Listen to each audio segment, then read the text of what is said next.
Local factors बहुत ज़्यादा होते हैं। बहुत जगह पे लोग अपने कैंडिडेट्स से परेशान, शब्द मैं ठीक नहीं कहूँगा, पर बोर हो गए थे। तो अयोध्या के लोगों को अब्यूज़ नहीं करना चाहिए। बिल्कुल। मीडिया में एक बहुत ख़राब चीज़ नैरेटिव भी चलेगी। बिल्कुल। कि अयोध्या जाना बंद कर दो, अयोध्या में खाना पीना बंद कर दो, ये बकवास बात है। वो जो रामपथ की सड़क है जिसकी आजकल बहुत चर्चा है कि उस पर गड्ढे हो गए, it didn't used to be even 1/4 of the current size. Ayodhya में कॉम्पनसेशन मिला है, लोगों को अल्टरनेट अरेंजमेंट भी मिलेंगे। It's a vicious man.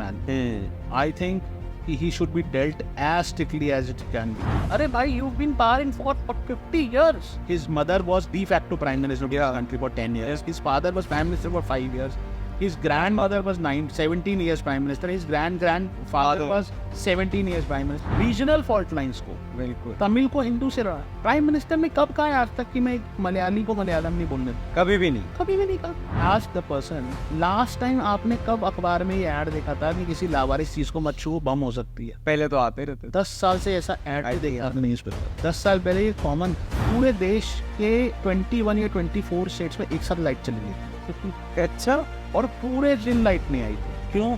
क्योंकि पूरा ग्रिड फेलियर हो गया। रोज न्यूज पे एक दिन स्कैम डिस्कस कर, चलता ही स्कैम था। 1 लाख करोड़ का स्कैम, 2 लाख करोड़ का स्कैम, 50,000 करोड़ का स्कैम, 70,000 करोड़ का स्कैम, ये स्कैम वो स्कैम। बेसिक स्टेप से तो इमरजेंसी में उसकी तो कोई बात ही नहीं कर रहा है। उसकी कोई बात नहीं। कि ये देश कभी भी ना राजा ने ड्राइव नहीं किया, किसी गवर्नमेंट ने, किसी सिस्टम ने ड्राइव नहीं किया।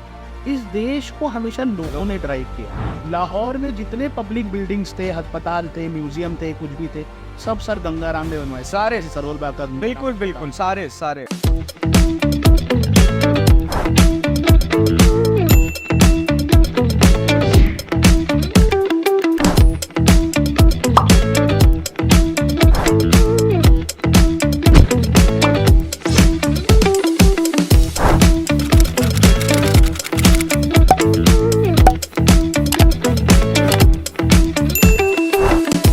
नमस्कार दोस्तों, अखिल कुठारी के पॉडकास्ट में आप सबका बहुत बहुत स्वागत है।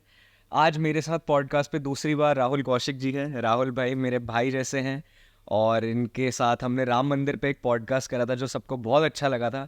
ये सोशल मीडिया पे, ट्विटर पे बहुत एक्टिव है, ही वॉइसेस हिज ओपिनियंस। तो थैंक यू सो मच दोबारा पॉडकास्ट पे आने के लिए। कैसे हैं आप? बहुत बढ़िया।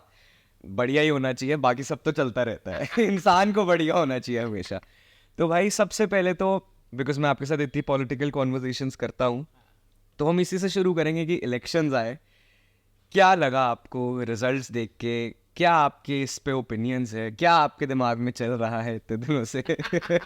यार ऑनेस्टली सबको पहली फीलिंग जो आई होगी रिजल्ट के दिन, और मैं तो बड़ा तैयार था उस दिन। एज इन जनरली हम लोग क्या करते हैं कि दोस्त लोग एक साथ रिजल्ट देखते हैं सब बैठ के। तो 19 में तो हमने क्या किया था, we booked a very good lounge in Connaught Place. अच्छा। We saw result on a big screen and all. तो 24 में पता नहीं क्यों हम लोग वो कर नहीं पाए। तो लास्ट तक we were like very very sad कि यार साथ बैठ के सब देख नहीं पाएंगे and all. But still I invited everyone to my house to watch. 5-6-7 लोग सुबह 8 बजे घर पर मेरे आ गए थे। तो मैं नहा धो के तैयार टीवी के सामने अपने सब पॉपकॉर्न नमकीन लगा के बैठा था। और भाई 1 घंटे में जब रिजल्ट आना शुरू हुआ तो लगा कि भाई क्या हो रहा है, समझ नहीं आ रहा। फिर we tried to convince ourselves कि नहीं अभी लीड आ जाओ, पोस्टल बैलेट है, ऐसा है वैसा है, और अभी तो ये फलाना लोगों के वोट हैं, ये हमको नहीं देते हैं, बाद में सब ठीक हो जाएगा, कोई बात नहीं। पर जब 9-9:30 बज गया और लगा कि भाई हाँ नहीं यही लीड अफर्म हो रही है फाइनल रिजल्ट्स में, तो it was a sense of brute shock that came. और ऑनेस्टली बहुत देर तक तो समझ नहीं आया क्या हो रहा है। बीच में दिखा कि प्राइम मिनिस्टर ट्रेल कर रहे हैं बनारस में, दिखा कि अयोध्या में भी पीछे चल रहे हैं, यूपी में 30, 35, 33, 34 चल रहा है। तो बड़ा एकदम सेंस ऑफ शॉक हो गया कि किस तरह का रिजल्ट है और हमको क्यों समझ नहीं आया। या we think ourselves of someone की जिनको दिखता है कि ग्राउंड क्या हो रहा है, and we talk to so many people every day. तो were we like actually living in a bubble where all same thought people were only there कि उन्हीं से हम लोग बात कर रहे थे रोज, we were not able to gauge things। तो शाम तक जब एकदम सब कुछ तय हो गया, उसके बाद फिर लोगों से बात करना शुरू किया, इधर उधर कॉन्वर्सेशन शुरू किया, तो समझ आया कि यार कुछ तो ऐसा था जो हम लोग मिस कर रहे थे। या तो हम बहुत ज़्यादा व्हाट वुड यू से हिंदी में कहते हैं खुश फहमी में थे कि हमको लग रहा था कि नहीं यार क्या ही क्या होगा, या फिर हम लोग बहुत ज़्यादा कंप्लेसेंट थे कि लग रहा था कि यार 400 तो आ ही रहे हैं तो क्यों मेहनत करना है। तो आई थिंक वो बचपन में हमने जो कहानी सुनी थी कि आखिर में खुद ही मेहनत करनी पड़ती है, unless you do hard work on your own nothing happens. वो मुझे लगता है कहीं ना कहीं as a normal sympathizer of the BJP, as someone who supports the Prime Minister for like last so many years, I feel that everyone of us also were a bit like complacent, a bit like overconfident in our work, in our strategy, in our thinking, कि हमको लग रहा था कि यार जीत ही जाएंगे। बिल्कुल। तो हमने भी शायद उतना एफर्ट मारा नहीं चीज़ों में, और overall surely results were not as good that as planned or as should be, as they should have been. But देखो end में what matters is that Narendra Modi ji is the Prime Minister again. Same government is there, and hopefully same kind of policies will be there. Despite all apprehensions, despite all expectations of naysayers, generally the supporting parties are also positive. They are not putting any kind of under pressure. Definitely. They are not doing any kind of pressure politics. Everything is going as same as it was before May 2014, 24. So I think the nation is settled. In the same way. एक जो भाई अयोध्या सब बात करते हैं, फैजाबाद की जो seat थी वहाँ पे बहुत सारे, जब वहाँ पे बीजेपी हारी तो बहुत सारे नैरेटिव्स बन के आए कि ये नहीं हुआ वो नहीं हुआ।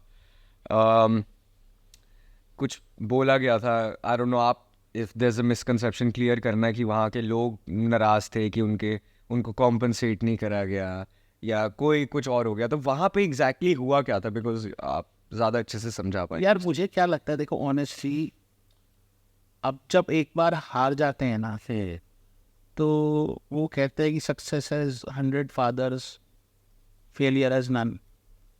तो वो तो उसके बाद सब प्रवचन देने लगते हैं, वो हर कोई आपको समझाने लगता है कि ये कर लेते तो अच्छा होता, बिल्कुल वो कर लेते तो अच्छा होता।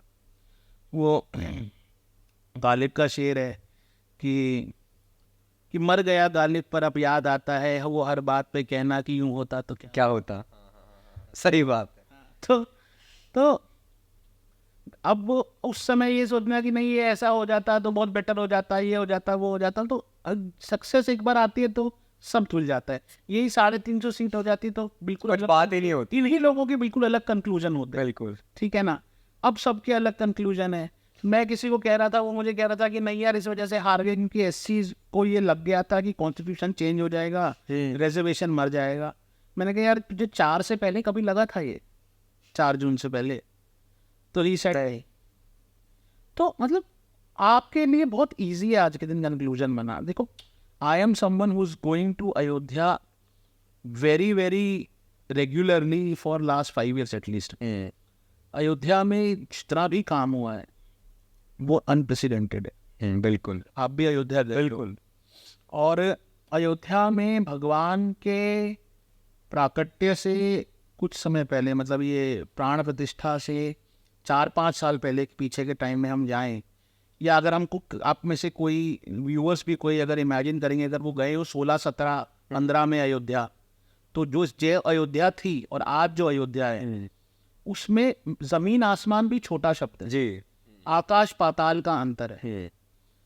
वो जो रामपथ की सड़क है जिसकी आजकल बहुत चर्चा है कि उस पर गड्ढे हो गए, it didn't used to be even 1/4 of the current size. दोनों तरफ सड़क को चौड़ा करने के लिए डिमोलिशंस हुए, कॉम्पनसेशंस दिए गए, सड़क को चौड़ा किया, जो होता है कहीं पे भी डेवलपमेंट काम हुए। और आप तो वहाँ गए हो, आपने देखा होगा, आप फरवरी में गए थे, जो हालत है वहाँ तब भी जगह कम पड़ रही थी, वो उस सड़क पर भी कम पड़ रहा था। तो अगर वो सड़क चौड़ी नहीं होती तो क्या हालात होते, मुझे लगता है कि हम आप इमेजिन भी कर सकते हैं। बिल्कुल। अयोध्या में कॉम्पनसेशन मिला है, लोगों को अल्टरनेट अरेंजमेंट भी मिले हैं।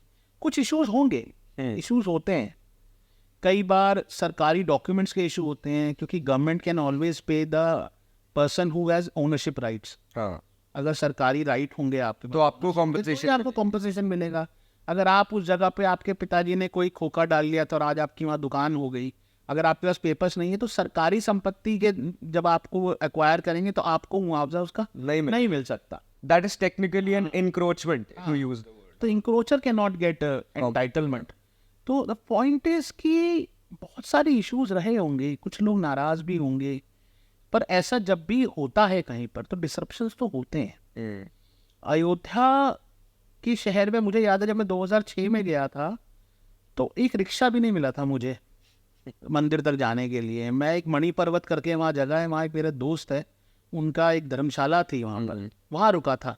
और वहाँ से 1-1.5-2 किलोमीटर मंदिर था जहाँ तक मुझे याद है, मुझे एकदम स्मरण भी नहीं है। वो मुझे एक रिक्शा नहीं मिला था वहाँ तक जाने के लिए, तो मुझे अगस्त के महीने में पैदल जाना पड़ा था।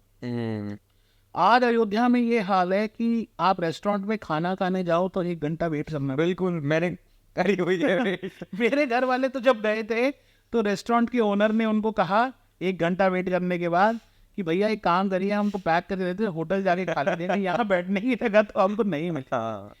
तो ये किसी एक रीजन पे डाल देना। और फिर भी मैं तो एक दूसरी बात भी कहूँगा कि अगर वो अयोध्या शहर के उस 13-14 किलोमीटर स्क्वायर एरिया की बात होती जिसमें रामपथ है, जिसमें भक्ति पथ है और ये सारे मंदिर जिस एरिया में बने हुए हैं, तो शायद हम उस असेंबली कॉन्स्टिट्यूएंसी में हारे होते। पर बीजेपी उस असेंबली कॉन्स्टिट्यूएंसी में तो अभी भी जीती है। ओवरऑल फैजाबाद में, ओवरऑल फैजाबाद लोकसभा में हम लोग हारे, जिसमें कुछ एरिया जो है वो डिस्ट्रिक्ट वाइज तो दूसरे डिस्ट्रिक्ट में पड़ता है।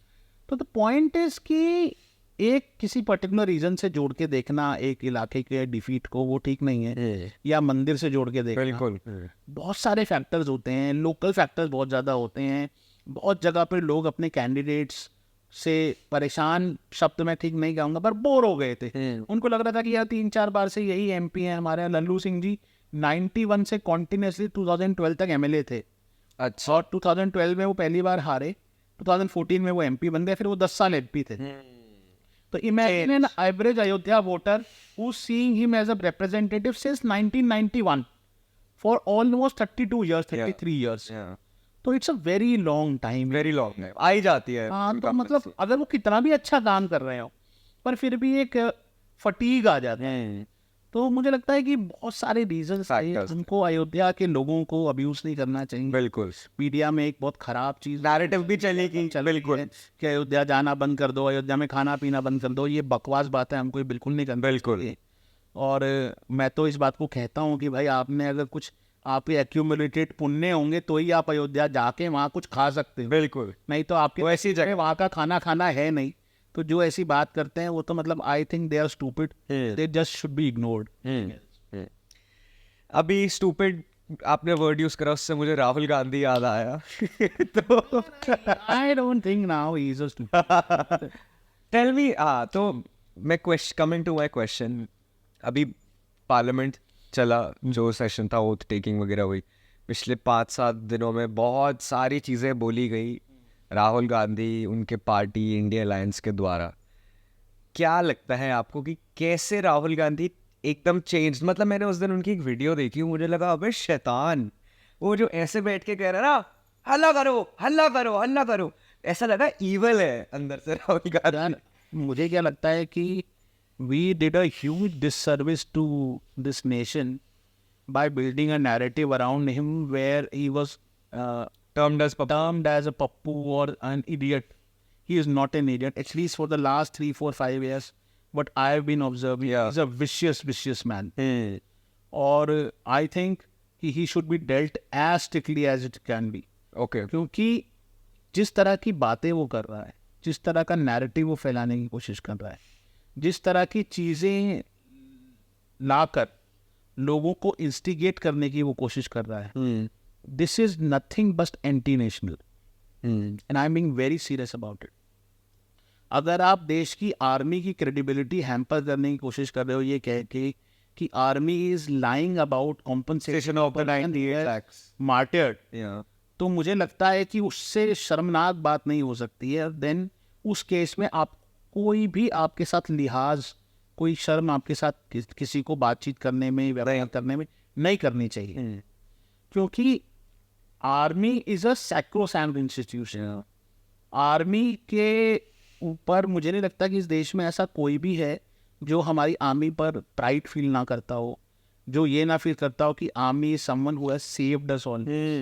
वो रिवेयर ना करते हैं। एक कोई भी देशभक्त आदमी आर्मी को रिवेयर करता है, और जो देशभक्त नहीं भी है वो कम से कम पब्लिकली तो नहीं बोलता है। हाँ। तो पॉइंट इज कि अगर आप आर्मी को झूठा साबित करना चाहते हो, एक सीधा केस में आर्मी ने कह दिया परसों रिलीज कर दी स्टेटमेंट कि ये हमने दिया, इन टाइमलाइंस पे दिया, मतलब उनके फादर की वीडियो भी आ this is actually what I would say कि लिमिट ऑफ शेमलेसनेस, कि आर्मी को बैंक स्टेटमेंट्स इशू करने पड़ रहे हैं, स्क्रीनशॉट दिखाने पड़ रहे हैं। बताओ, मतलब वी शुड डाई। हाँ, कि मतलब इंडियन आर्मी इससे बुरा क्या हो सकता है कि आर्मी को अपनी बात पूरी करने के लिए, अपनी बात को साबित करने के लिए बैंक स्टेटमेंट्स दिखाने पड़ रहे हैं कि हाँ हमने सच में एक स्लेन सोल्जर की फैमिली को पैसा दिया है।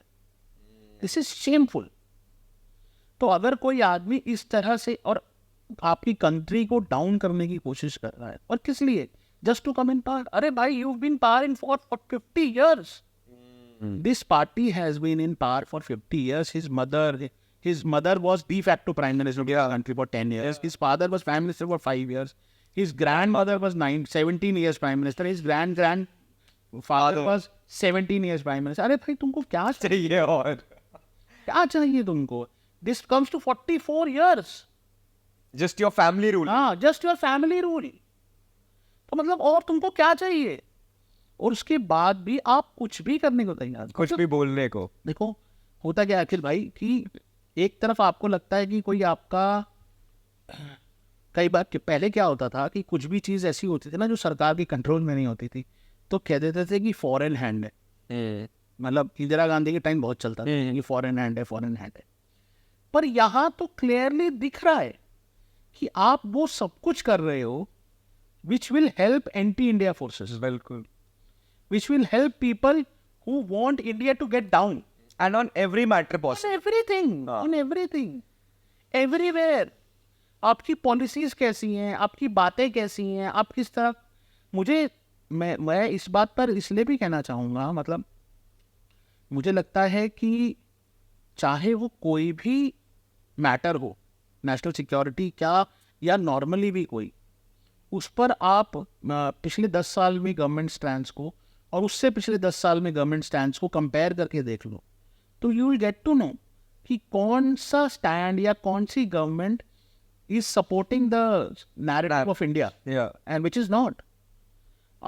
अब अगर आप लगातार कॉन्टिन्यूसली वही बातें कर रहे हो जो आपके मुंह से दूसरे लोग सुनना चाहते हैं, that India is intolerant, that India is Islamophobic, that India is not having good parameters on the count of poverty alleviation or development or basic necessities, या इंडिया के फाइनेंसेस खराब हैं, या और ऐसी कोई भी चीज़, तो आप किसको सपोर्ट कर रहे हो? ये क्या पॉइंट क्या हो गई है? राहुल गांधी के साथ प्रॉब्लम क्या हो गई? और फिर दूसरी बात, कास्ट के फॉल्ट लाइन्स, रिजर्वेशन के इश्यूज और इस तरह की चीजें, रिलीजियस फॉल्ट लाइन्स, आप एक एक को उहाड़ कर ला रहे हो, एक्सप्लॉइट कर रहे हो रीजनल फॉल्ट लाइन्स को। बिल्कुल, तमिल को हिंदू से रहा। प्राइम मिनिस्टर ने कब कहा है आज तक कि मैं मलयाली को मलयालम नहीं बोलने दूंगा?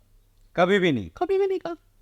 ब्रदर, वो तो I think he must be one of the first prime minister जो जिस देश में जाते हैं वहाँ का अटायर पहनते हैं, वहाँ की भाषा बोलने की कोशिश करते हैं। इंडिया में भी वो किसी स्टेट पे जाते हैं, कुछ ना कुछ तो वो सीख के जाते ही होते हैं। हाँ, बोलते हैं, 2-4 लाइन्स बोलते हैं, वहाँ का अटायर भी पहनते हैं। तमिलनाडु में ही सीन वेयरिंग तमिल ड्रेस, और ये सब जगह करते हैं। उसके बाद भी और कांस्टेंट गाली खाने के बाद भी इस तरह की बातों पर जिस तरह से राहुल गांधी ने अपना एम्फेसिस बना के रखा है, I really genuinely feel he is not someone who is actually working for the interest of this country. इसलिए मुझे लगता है कि it is very important that one, he should be exposed thoroughly everywhere. 2, he should be taken seriously now. 3, any nationalistic person who has interest of this country in his mind should try to expose him as much as he can. Because ये जो mindset है ना, जिसमें आप देश को down करने की कोशिश कर रहे हो, अरे भाई, जब इंडिया एज अ कंट्री ही नहीं रहेगा तो आप और मैं क्या करें? तुम कहाँ से प्रधानमंत्री बनोगे? If a nation will not exist.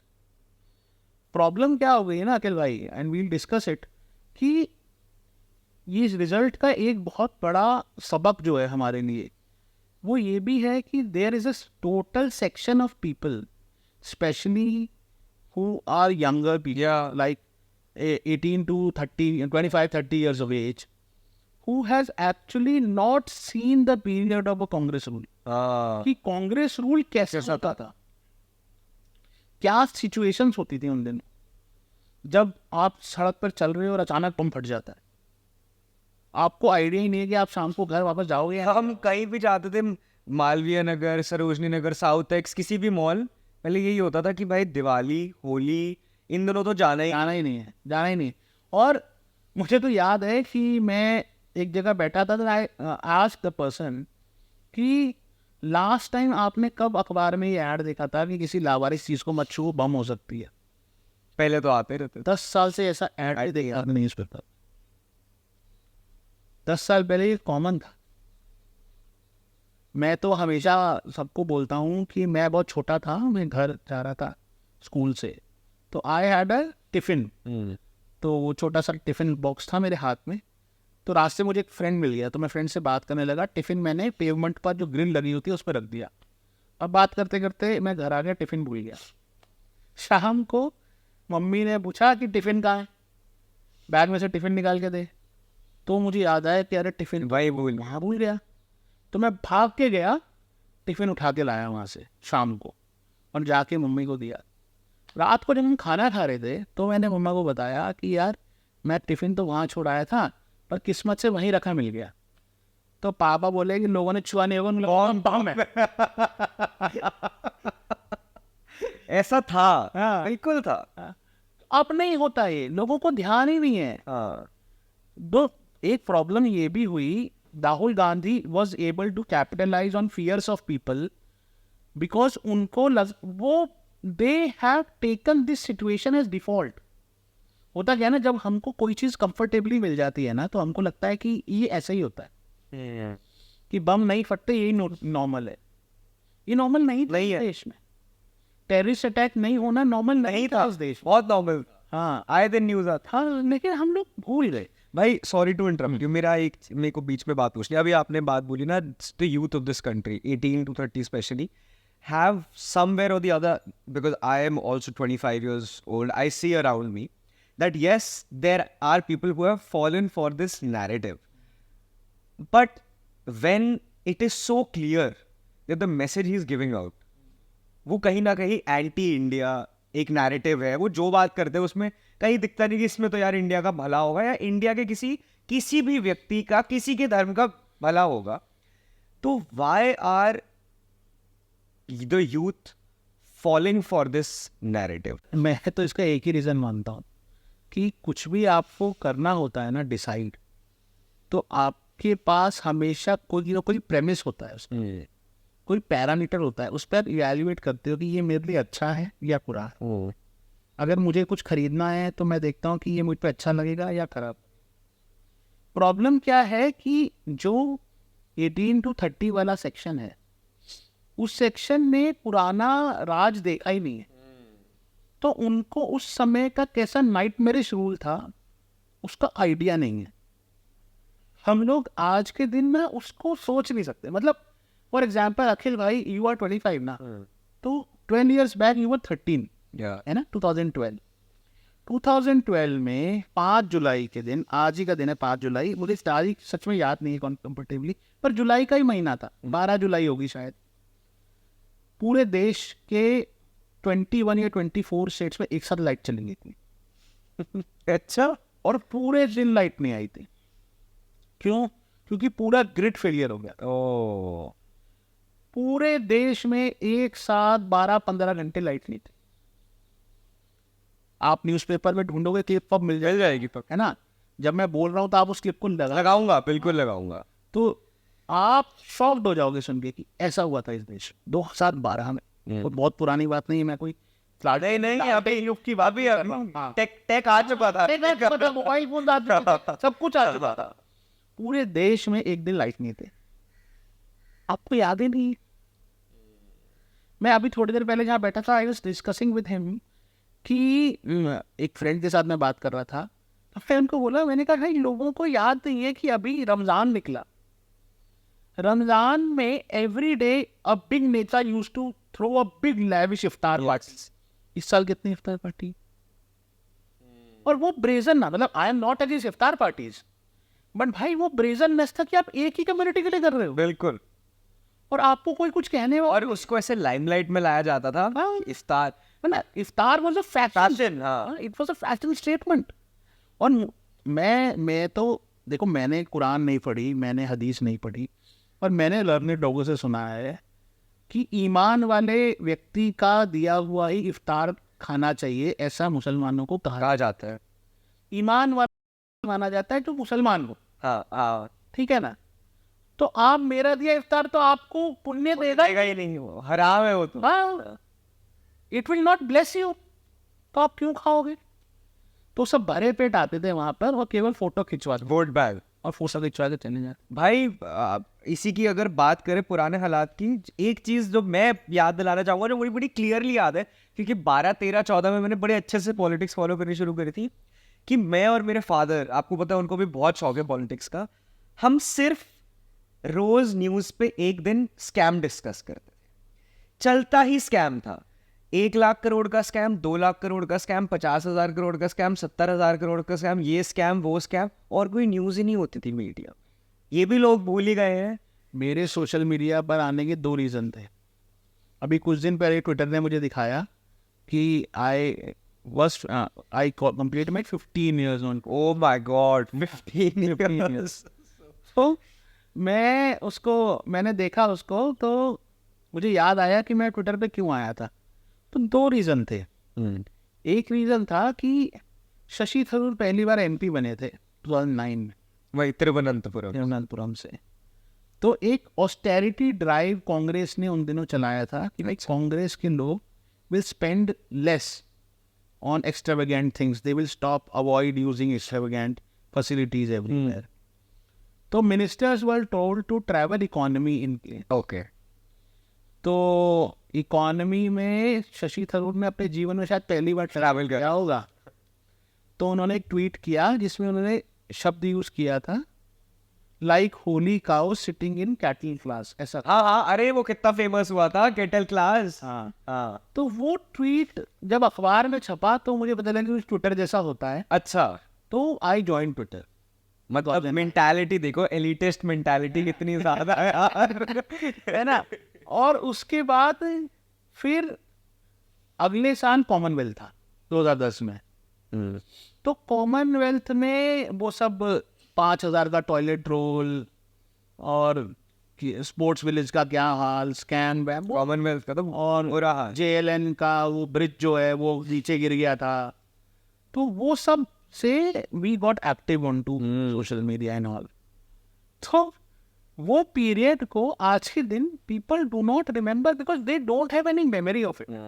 Someone who is 25 today must be 10 then, या दे डोंट हैव दैट। तो उनको कोई मेमोरी नहीं होगी ना उन दिनों की, कि क्या हुआ उन दिनों, कैसा टाइम था। तब तो आप आके कार्टून देखते हो, खाना खाते हो, खेलने ना तो सो जाते हो। पी चिदम्बरम के बेटे को किसी ने ट्विटर पे लिख दिया था तो उसको पुलिस उठाने लगी थी। हाँ, it was very common.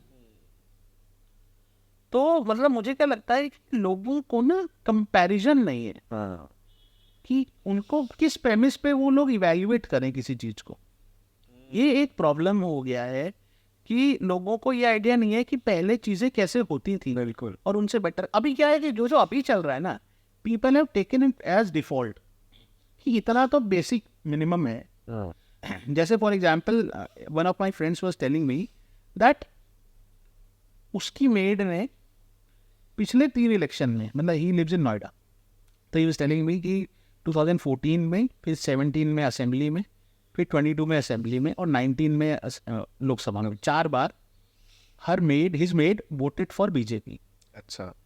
This time she voted for Congress SP in Noida. Okay. तो कहता मैंने पूछा कि क्यों किया तूने ऐसा, हाँ, तो वो बोली कि भैया देखो ऐसा है कि अनाज तो 5 किलो मोदी जी दे रहे हैं, कांग्रेस ने कह दिया 10 किलो देंगे, ठीक है, स्कीम जो है वो इम्प्लीमेंट सारी हो ही रही है, ऊपर से 8,000 8,500 रुपए भी मांग के देगा Rahul Gandhi. so she was one of the culprits of the She got lured lured, हाँ, and it's easy. ठीक है ना. victim, sorry, हाँ, lured. she was victimized, She got lured. yeah, तो अब क्या है ना कि यार ऐसे सिचुएशन में यू कैन नॉट ब्लेम हर. ना, yeah, You cannot. she is not so aware कि वो she will take that word somewhere or the other. और कॉन्स्टिट्यूशन की बात इतना होना, आई तो ऑलवेज से कि भाई कॉन्स्टिट्यूशन, पहली बात तो कि चलो ठीक है we believe constitution is sacrosanct, हमारे देश में होना चाहिए, पर भाई constitution you have amended 100+ Times, yes, it could have been amended so many times even in the last 10 years. एक दूसरी बात में मैं देखता हूँ कि यार मान लो कि बीजेपी ये कह रही है कि हम 400 सीट लाएंगे हाँ. और कॉन्स्टिट्यूशन बदल देंगे. पहली बात तो बीजेपी ने कहा ही नहीं, कहीं भी नहीं कहा, किसी बड़े लीडर ने नहीं कहा, कुछ रैंडम नेताओं ने कहा, आपने उनकी बातों को पकड़ लिया. हाँ, पर फॉर एग्जाम्पल बीजेपी चुनाव में प्रॉमिस कर दी है कि हम 400 सीट हमको दो, हम कॉन्स्टिट्यूशन बदल देंगे, तो इज इट इलेजिटिमेट? लोग कह रहे हैं कि आप हमको वोट, जनता वोट देगी तो वो अपना प्रॉमिस पूरा कर देंगे. बिल्कुल, इसमें गलत क्या है? कुछ नहीं, लीगल है मतलब हर जगह से legal. प्रॉमिस किया, उस प्रॉमिस पे आपको वोट मिला, और आपने तो वो पूरा आपने पूरा कर दिया. हम ये तो कह ही नहीं रहे ना कि हम अभी कर देंगे. हाँ, मतलब द प्राइम मिनिस्टर और एनीवन नेवर सेड कि हम आज कर देंगे. उसने क्या कहा कि भाई हम कॉन्स्टिट्यूशन, जिसने भी कहा गलत कहा, बेकार कहा, he should be condemned and everything, हाँ. बट उसने कहा कि अगर हमको मिली तो हम कर देंगे, इसलिए हमको वोट दो. तो इसमें क्या गलत है? कुछ भी नहीं. भाई आप इसमें यही तो कर सकते हो कि आप वोट आउट कर दोगे उसको हाँ, कि भाई हमको ये प्रॉमिस पसंद नहीं है, तो हम आपको will vote you, will punish you. पर भाई आप प्रॉमिस को गलत कैसे बता सकते?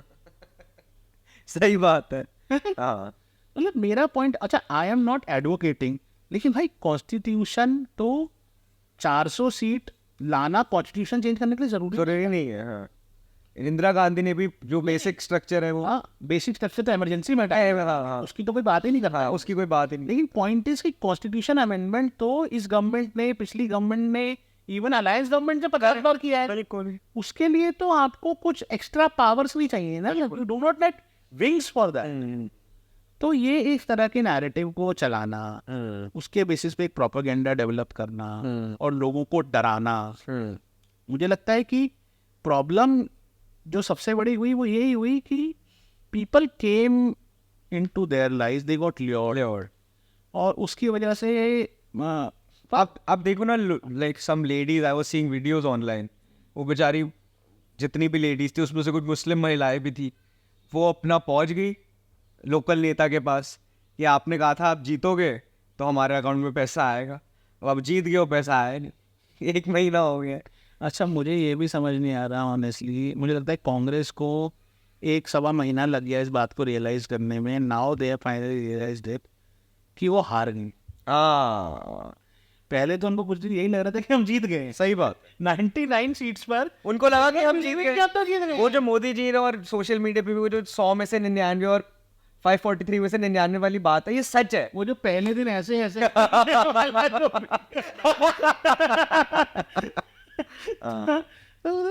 उनको लग रहा था कि वो जीत गए हैं. बिल्कुल. जो उन्होंने सारी बकवास करी रिसेंटली, उस वो अभी आपने बताया भी कि अब हमें ध्यान से देखना चाहिए अब उनके हर एक एक्शन को. जो मतलब मुझे लगता है उसको किड नहीं मानना वो वाला जो उन्होंने हमारे हिंदू धर्म पे जो बोला कि ये हिंदू ऐसे होते हैं, वायलेंट होते हैं, उस पे आपका क्या कहना? यार मुझे क्या लगता है ऑनेस्टली कि Rahul Gandhi represents a mindset, और वो माइंडसेट जो है ना, मैं उसको हिंदू फोबिया भी नहीं कहूँगा, वो हिंदू मेजिया है. It's actually hatred for Hindus. और ये मतलब he just is a part of that bigger ecosystem which has been doing this for a very long time.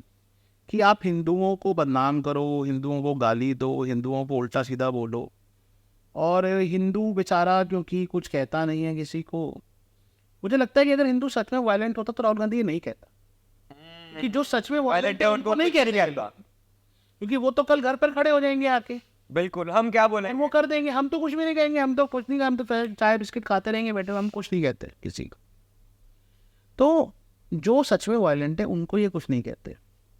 इनकी प्रॉब्लम ही ये है क्योंकि इन्होंने इतने साल रूल जो किया है वो हिंदुओं के फॉल्ट लाइन्स के बेसिस पर किया है, चाहे कास्ट के फॉल्ट लाइन्स हो, चाहे रीजन के फॉल्ट लाइन्स हो, चाहे और कोई भी, वही एक्सप्लॉयटेशन, जाति में बांट दो, रीजन्स में बांट दो कि तू तमिल है, मैं नॉर्थ इंडियन हूँ, तू महाराष्ट्रियन है, मैं बिहारी हूँ, तो उसके बेसिस में इन्होंने रूल किया। जब भी Hindu population as Hindu population उभर के आई है तो इन लोगों की डिफीट हुई है। तो इन लोगों को अभी ये जो अब्यूज था हिंदुओं के लिए, ये जो इनके अंदर कॉन्टेम्प्ट है हिंदुओं के लिए, ये इसलिए है आई वुड से कि तुम होते कौन हो हमको पावर से बाहर करने वाले। This is their aristocratic mindset, जिसमें ये लोग ऐसा बिहेव कर रहे हैं। और ये यार क्योंकि ये इसलिए है क्योंकि अगर आप फॉल्ट लाइन्स हटा के एज हिंदू स्टैंड हो जाते हो ना, तो these all people do not have any chance and they realise they don't have any chance. तब तो 500 ही पार है। प्रॉब्लम क्या है कि one, Hindus also don't realise it, Hindus do not realise it, but these guys realise it.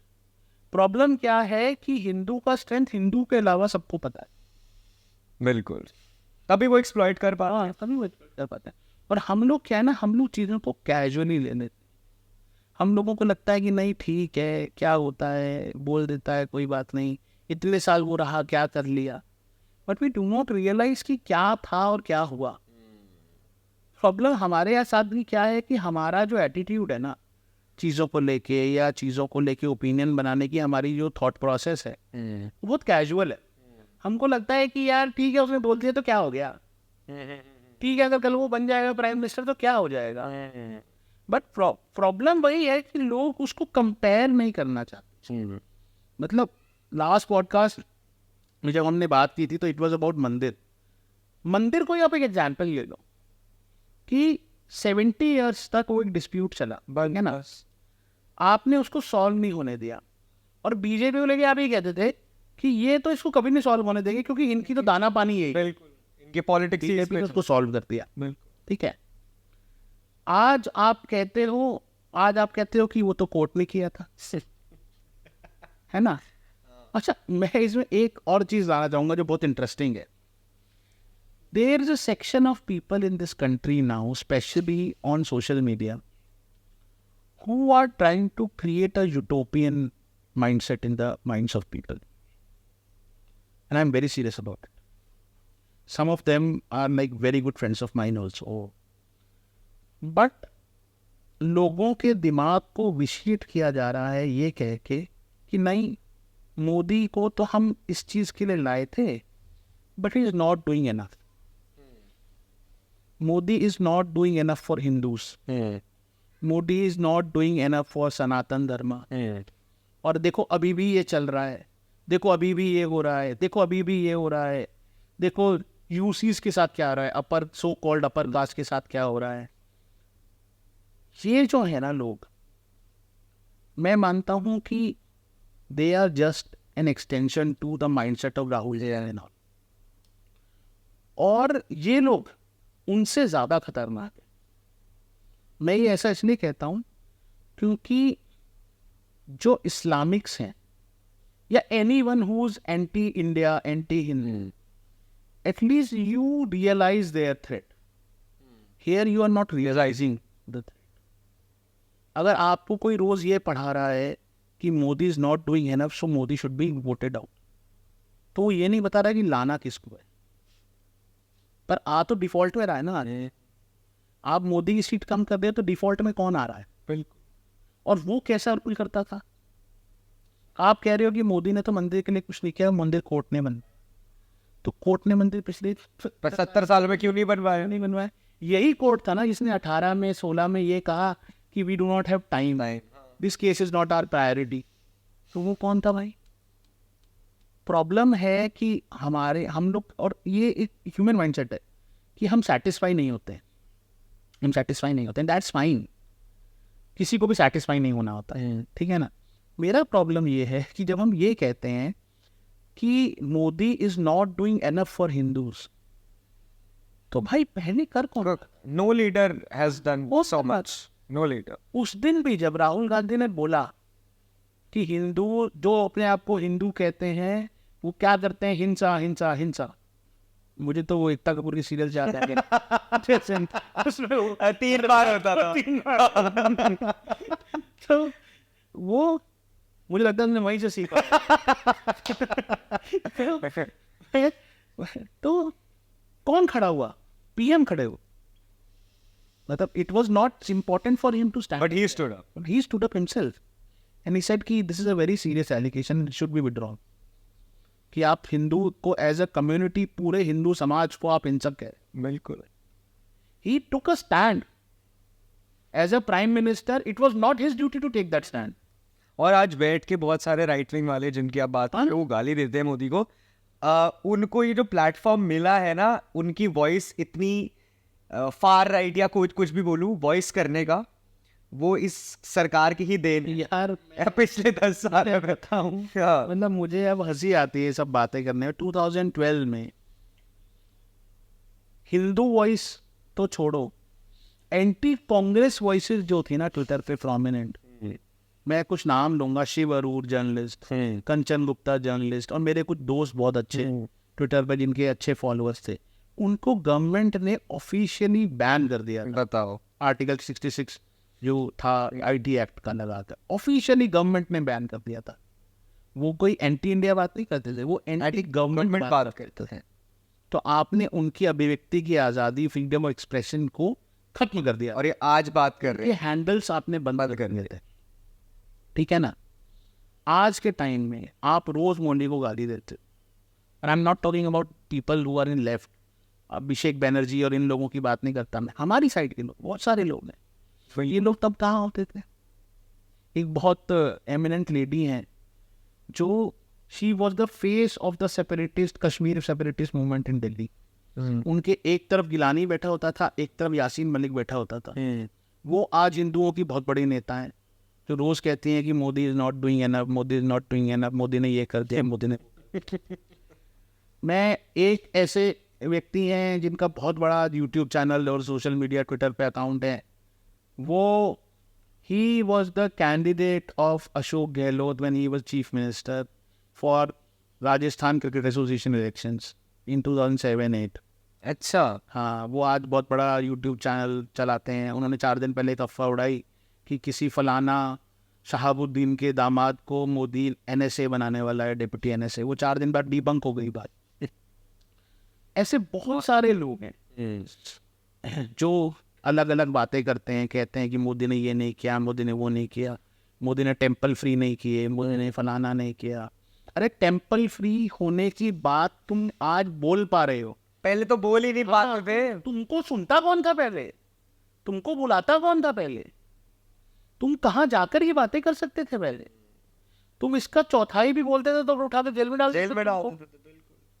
आज तुम्हारी हिम्मत है कहने की, because of that man that he has enabled an ecosystem where you can go and speak. या And I'm not saying that everyone should be full of gratitude for the prime minister. No, मैं बिच जाओ। No, but this is basic that he has. समझना तो चाहिए कि it's a process. It happens in some time. इस समय के बहुत बड़े बड़े राइट विंग के नेता मस्जिद बनाने की बात करते थे अयोध्या में, जो आज बहुत सारे लोग, मतलब मैं तो बहुत सारे ऐसे लोगों को जानता हूँ। I don't want to take names, your channel will be big in one day.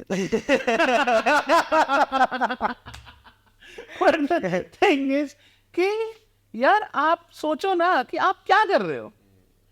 मैं ये कॉल आउट इसलिए कर रहा हूँ क्योंकि लोगों को समझ नहीं आता है कि समझदारी और बेवकूफ़ी में क्या फ़र्क होता है।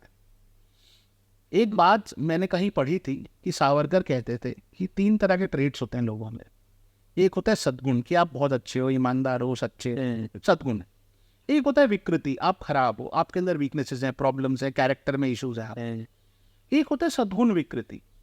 तो वो कहते थे कि हिंदू समाज जो है ना, वो सद्गुण विकृति से ग्रस्त है। सद्गुण विकृति क्या होता है कि आपके सद्गुण, आपके गुड ट्रेड्स इतने ज्यादा हो गए हैं कि वो अब आपकी विकृति बन गई है. It has become a problem for you that you are tolerant To an extreme level. to it. Now it has become a problem you because you're tolerant for everything. Yeah. That's so true. That's so true. तो problem क्या हो गई है कि हम भाई utopia तो दुनिया में कहीं नहीं है. You have to balance out things. You have to understand कि this is step 1, this is step 2, this is step 3. Point is कि आपको समझना पड़ेगा कि this is a nation of 140 crore people and 145 crore people. You have to work. You have to create a mindset. आज से 10 साल पहले जो आज चीजें हो पा रही हैं, 6:30 बजे रामलला की आरती आती है दूरदर्शन पर रोज सुबह. बताओ. Was it possible? Was it possible in your dreams? आज जो कह रही है कि अयोध्या में छत लीक कर रही है मंदिर की, वो तो खैर डिबंक हो गई बात. वो कहा था जब टेंट लगा हुआ था. सही बात है. टेंट आज बोलना बहुत आसान. टेंट में कहा थे तुम? जब टेंट लगा हुआ था तो आप कुछ ऑफर नहीं कर सकते थे भगवान को. लोग तुलसी के पत्ते ले जाते थे. तुलसी के पत्ते क्योंकि विष्णु जी को प्रिय होते हैं तो तुलसी के पत्ते बहुत लोग चढ़ाते थे. और नीचे मिट्टी थी. अब तो कारपेट फर्श सब है. मिट्टी होती थी. मिट्टी पे आप पैदल पैदल नंगे पैर जाते थे. तो वो तुलसी के पत्ते गिर गिर के वहां पे छोटा सा पेड़ जैसा उग गया. ऑपोजिट पार्टी ने उसको भी क्लेम कर दिया कि ये जो है स्टेटस को का उल्लंघन है. वहां से चल के हम यहाँ आए हैं आज, जहाँ दिल्ली में बैठे मनीष त्रिपाठी भगवान के कपड़े डिजाइन करते हैं जी. और वो रोज फ्लाइट से जाते हैं. अच्छा. रोज फ्लाइट से जाते हैं, नए कपड़े भगवान पहनते हैं, उनको रिपीट नहीं करते. This is the kind of transformation that this country. अच्छा, अभी तक मनीष जी बना रहे हैं. हाँ, रोज मनीष भाई बनाते हैं. तो पॉइंट इज कि आप देखो ना कि क्या क्या था और कहाँ हम आए हैं. और आप कह रहे हो कि नहीं उसने तो किया नहीं. उसने तो किया नहीं. अरे भाई अब तो जब when we are countering people like Rahul Gandhi, then we have to see which are people who we think we are our own, but they are working against us. Sure. कि now because we have time to contemplate and understand things, तो मुझे क्या लगता है हमको the whole set of nationalist people, धार्मिक people, they have to understand, see, analyze कि किन लोगों को हम अपना हीरो बना. Choose your heroes wisely. Choose your heroes wisely. Just having good English is not a quality that you should have. Being cool, loving dogs, it's not a quality that you can run the country. नहीं, you run the country to be an intellectual. Just because you speak very good English, that does not mean that you are a good intellectual. आप क्या offer करते हो लोगों को? आप ये तो बता रहे हो कि ये चीज अच्छी नहीं है. अच्छा है क्या? हाँ. अच्छा है क्या? समाधान दो. सोल्यूशन क्या है? आप हमें बता रहे हो कि ये करने से ये करना चाहिए, तो अरे तो ये कैसे होगा? अब बताओ तो उसका रास्ता. ये गलत हो गया, ये गलत हो गया, ये भी गलत है, ये भी गलत है. अयोध्या में सड़क टूट गई, अयोध्या में मंदिर में से पानी आ रहा है. अरे मंदिर में से पानी आ रहा है तो ये तेरा भी तो प्रॉब्लम है. ये केवल नरेंद्र मोदी का या चंपत राय का या राम जन्मभूमि ट्रस्ट का प्रॉब्लम है या RSS BHP बीजेपी का प्रॉब्लम है? आपका भी मेरा भी प्रॉब्लम है. ये you are not realising it. That's true. We have to think like that. मतलब whom we are choosing as our intellectuals. और आज हम काशी जाते हैं, अयोध्या जाते हैं तो सेंस ऑफ प्राइड भी फील. और 5, 6 साल 10 साल पहले हम काशी जाते थे तो क्या हाल था. बिल्कुल. मतलब ये तो हमको सोचना पड़ेगा ना यार. तो हमको भी देखना पड़ेगा कि हम किसको इंटेलेक्चुअल अपनी साइड का बना रहे हैं, किसको नहीं बना रहे हैं. किस तरह के लोगों को हमको आगे बढ़ाना चाहिए. जो रोज वाइन ही करते रहते हैं, wine wine wine wine wine. Wine करने से कुछ नहीं होता. और वाइन तो टेस्टी भी नहीं होती. बहुत अच्छी लगी. अब coming to the last thing, ये तो होगी राहुल गांधी की बात. और ये बाकी जो राहुल भाई ने बात बोली, हमें इस एक एक चीज को सोचना चाहिए बड़े ध्यान से. सेल्फ इंट्रोस्पेक्ट करना चाहिए कि हम कर क्या रहे हैं, हम किसकी सुन रहे हैं. एज यू सेड कि who are our heroes in the society or in leadership. What do you think कि अब बीजेपी को अगले 5 साल ऐसा क्या करना चाहिए, क्या चेंज करना चाहिए कि ये जो इस बार डिबैकल हुआ वो ना हो, और where should we move forward as a country? यार मुझे क्या लगता है कि बीजेपी जो करती है वो करे, बट मुझे लगता है कि as a country we should see and analyse and understand who are those who stand for us. और हम में से किसी को भी, एंड व्हेन आई से हम, तो उसमें तो बीजेपी भी आती है, बीजेपी के लोग भी आते हैं, नेता भी आते हैं, प्राइम मिनिस्टर भी आते हैं, अमित भाई भी आते हैं, हम सब आते हैं। Anyone who loves this country, anyone who loves his or धर्म, उसको, हमको सबको हर टाइम बहुत अलर्ट होने की जरूरत है। हम कंप्लेसेंट नहीं हो सकते हैं, बिल्कुल। हम ऐसा नहीं सोच सकते हैं कि सब बढ़िया अपने आप हो जाए। Very right. प्रॉब्लम ये है कि हमने शायद ऐसा, हम कंप्लेसेंट हो गए, हमने सोच लिया कि नहीं यार अब तो बढ़िया फेज आ गया है, अब सब अच्छा अच्छा अपने आप हो जाएगा।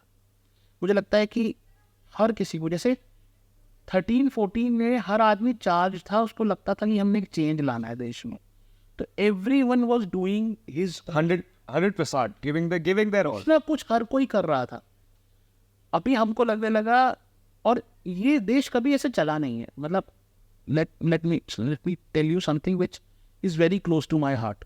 तो मेरे को एक बचपन में एक बहुत इंटेलिजेंट विद्वान व्यक्ति ने बताया था कि ये देश कभी भी ना राजा ने ड्राइव नहीं किया, किसी गवर्नमेंट ने, किसी सिस्टम ने ड्राइव नहीं किया, इस देश को हमेशा लोगों ने ड्राइव किया है। सरकारें देश नहीं चला सकती, सरकारें देश चला सकती है पर सरकारें देश बना नहीं सकती। देश लोग ही बना, देश लोग बनाते हैं। तो कुछ भी बदलता है तो वो लोग बदलते हैं, सरकारें नहीं कर सकती। जब पीपल ड्रिवन होता है कुछ चीज तो चेंज आता है। बिल्कुल। हम लोग, राजा हार जाते थे पुराने टाइम में भी, पर लोग लड़ते रहते। हमारी अयोध्या में भी हमारी स्ट्रेंथ क्या थी कि हमारी फाइटिंग स्पिरिट कभी मैंने उस भी बहुत में बोला था कि वो जो फाइटिंग स्पिरिट, वो हमने एक दिन को भी ये नहीं सोचा कि ये लैंड गई। हर दिन यही विश्वास, हम हर दिन सुबह उठते तो ये सोचते थे कि इसे वापस लेना है। वो फाइटिंग स्पिरिट हमारी जो थी ना, जिसने 1000 ईयर सिंस गजनवी केम इन 1100 अराउंड, उससे लेके और जब तक आखिरी अंग्रेज चला नहीं गया, हमने कभी ये नहीं सोचा कि हम हार गए। हम रोज उठते थे, लड़ते थे, मर जाते थे, पिछड़ जाते थे, पर लोग लड़ते रहते थे। India's history, as we read in our history books, was a history of defeats and attacks. Yeah. But actual Indian history was a history of resistance. हम continuously fight करते रहे। कभी भी मुगलों ने भी कभी चैन नहीं लिया इस देश में। हाँ, भागते रहे, लड़ते रहे, मरते रहे, कभी उनको चैन की सांस नहीं मिली। क्योंकि यहाँ हम रेजिस्ट कर रहे थे, क्योंकि यहाँ कोई चुप हो जाता था तो यहाँ वाला लड़ने लगता था। कंटिन्यूस रेजिस्टेंस था। वो रेजिस्टेंस की जो फीलिंग थी ना, कि वो की कंप्लेसेंसी नहीं आनी है, वो जब लॉस होनी शुरू हुई तो गड़बड़ हो गई। तो मुझे क्या लगता है, what is important for us that we have to realise our own part in this battle. And this battle is not for Narendra Modi, this battle is not for BJP, this battle is not for the Sangh और anyone else. This battle is for our civilisation, कि हम अपने बच्चों को क्या देके जाना चाहते हैं। बिल्कुल। हम अपने बच्चों को पड़ोस वाला मंदिर देके जाना चाहते हैं या नहीं देके जाना चाहते। ये उसकी लड़ाई, ये उसी ये हमारे सिविलाइजेशन लड़ाई है कि उसी के लिए जग जाओ। लाहौर में जितने पब्लिक बिल्डिंग्स थे, अस्पताल थे, म्यूजियम थे, कुछ भी थे, सब सर गंगाराम ने बनवाए, सारे सरोल बाग, बिल्कुल सारे सब जगह से उनकी मूर्ति तोड़ दी। भाई मैं परसों ये पॉडकास्ट देख रहा था, एक पॉडकास्ट है द पाकिस्तान एक्सपीरियंस, उस पे सर गंगाराम की बात हो रही थी, और उन्होंने बताया कि लोगों को यहाँ पे, मतलब 40 साल के लोगों को भी सर गंगाराम के बारे में कुछ नहीं पता, जो उन्होंने पूरा लाहौर बनाया है। अगर आज आप लाहौर को कराची से कंपेयर करो, you see a stark difference, क्योंकि वहां पे सब कुछ सर गंगाराम ने करा था, मिटा दिया। पॉइंट इज कि the fight is not about Ram जन्मभूमि मंदिर which is 800 kilometers from here. The fight is about the mandir that's in your colony. Yeah, very right. That will it be there after 100 years or not? तो the part, तो मेरे को बचपन में, हम जब मैं शाखा में जाता था तो हमको सिखाते थे, जब हम उनसे कहते थे कि ये ऐसा हो रहा है, वैसा हो रहा है, देश में ऐसा हो रहा है, वैसा हो रहा है, तो वो कहते थे कि तुम्हारा जो ये मोहल्ला है ना, यही तुम्हारा हिंदू राष्ट्र, बिल्कुल ऐसे ही समझा, तुमने इसको आइडियल बनाना है, उससे ऊपर पर कुछ नहीं, हाँ बस उतना करो पहले। सोचो। और वो मैं अभी कुछ दिन पहले I lent with a very personal note कि अभी कुछ दिन पहले I got a phone call, और मैंने फ़ोन उठाया तो सामने से एक लड़के के पापा थे। वो बोले कि जी मैं फलाना, मैं ये बोल रहा हूँ और मैं अंबर का पिता हूँ। तो मुझे याद ही नहीं आया अंबर कौन है। फिर मैंने 5-7 दिन दिमाग पे जोर डाला, तो बोले, उन्होंने मुझे बताया मैं वहाँ रहता हूँ। तो मुझे याद आया कि एक बच्चा था जिसको मैं शाखा लेके गया था कभी 2007-8 में, उसकी शादी हो रही है। तो उसके पापा ने मुझे बोला कि राहुल जी मैं तो तभी मिला था आपसे 2007-8 में, लेकिन अंबर ने बोला कि राहुल जी को ज़रूर बुलाना है, तो मुझे आपके घर आना है, तो आपका घर कहाँ है मुझे बता दो। उनको मेरा घर भी नहीं पता था, 15 साल से हमारी बात भी नहीं हुई। तो वो उस दिन घर आए, मुझे इनविटेशन दे के गए कि 15 को शादी है, आपको आना है। क्यों?